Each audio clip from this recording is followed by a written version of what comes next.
up to 200. Yeah, our limit is 200 inches. And it's all external push rod setup.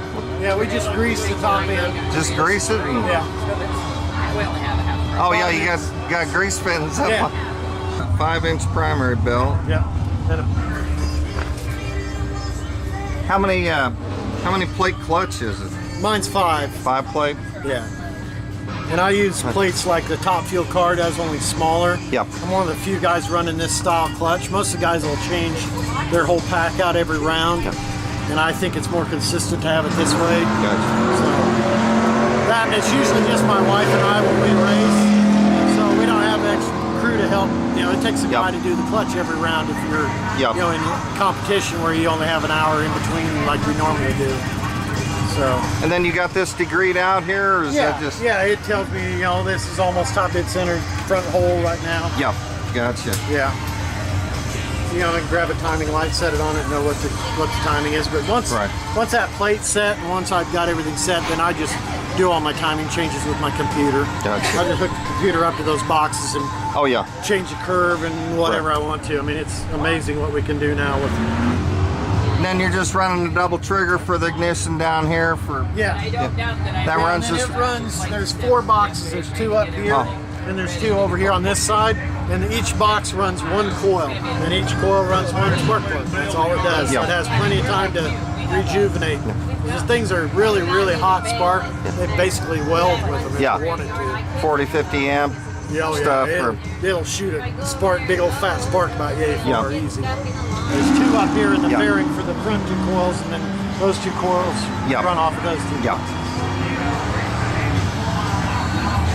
And then do you have an actuator for the clutch, or is it just all weights? Yeah, this cannon here, what we call a cannon, it's hydraulically, we push it out against this 2nd and 3rd stage. Yeah.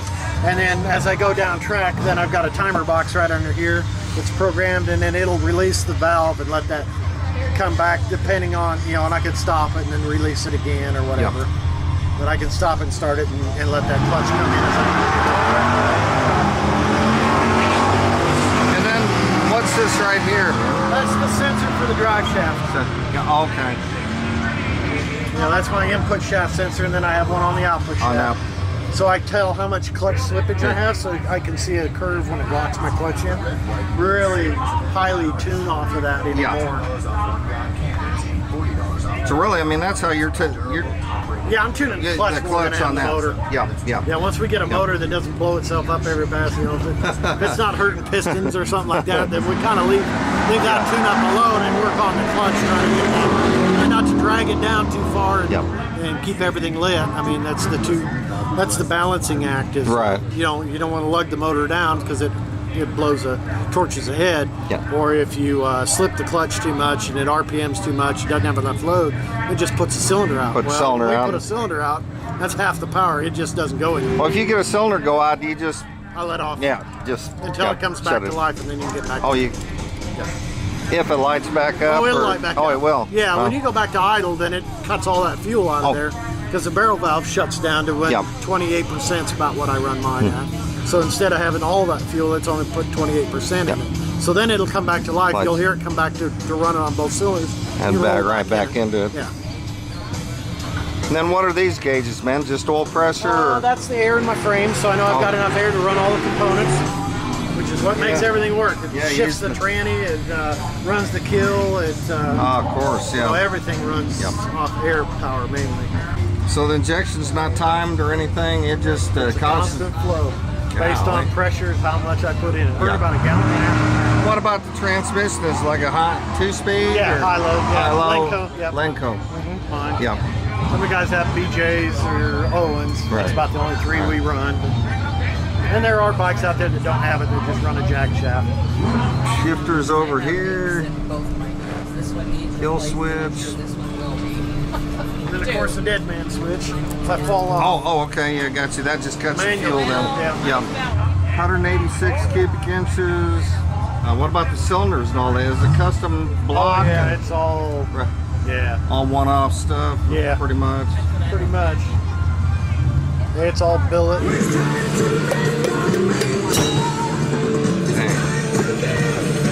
So we actually use nylon buttons in the side of them to fit them. That way they don't scuff the skirt. We can just knock those buttons out. If we hone the cylinder, we'll knock these buttons out. If we can reuse the piston, put new buttons in them, machine it down to fit it, put it right back in. My name is Julian Seaman. Julian Seaman. S-E-A-M-A-N. Gotcha. And then how much nitro are you going to be running, man? That I percentage? dump it straight out of the can. Yeah, ain't no use diluting that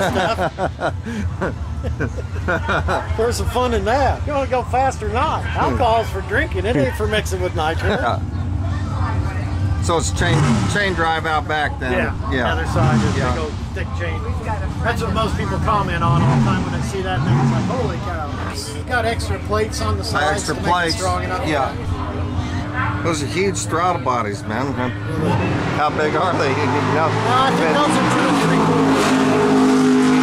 It's got a 2.5-inch valve in there, so the intake valve's 2.5 inches. And on this bike, we flip the oil pump, put it on the outside instead of in the front here because it's really hard to access and we need to get to it. So. Just for service. Yeah, it just makes it easier to work on with it out there. Yeah, we got a couple guys now that are putting blowers on these things. As soon as they get it figured out, we'll all be done.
But he reels it back in, $4.99.